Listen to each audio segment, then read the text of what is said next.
This is our Caterpillar Automata, originally designed and built as a marketing tool for our company, but also because we wanted to see an industrialized version of the many cardboard and wooden automatas that can be found on YouTube.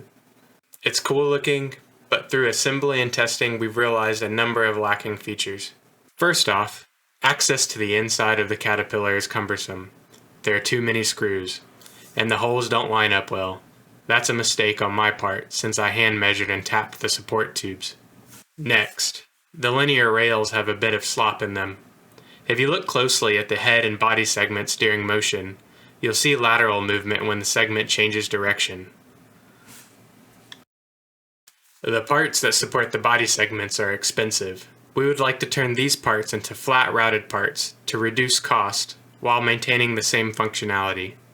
Access to the USB port of the servo motor was overlooked in the original design.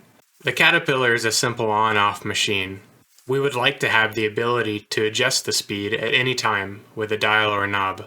This is a 40-to-1 right-angle planetary gearbox, and at higher speeds is much louder than we had expected.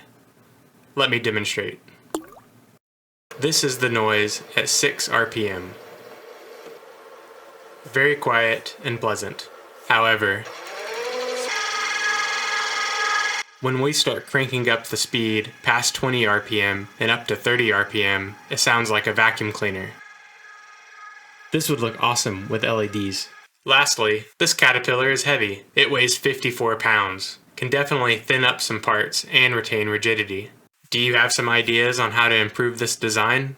Let us know in the comments. Here's our list. We'll be working on these updates in our live stream, and we'll also share in future video updates. Subscribe and stay tuned.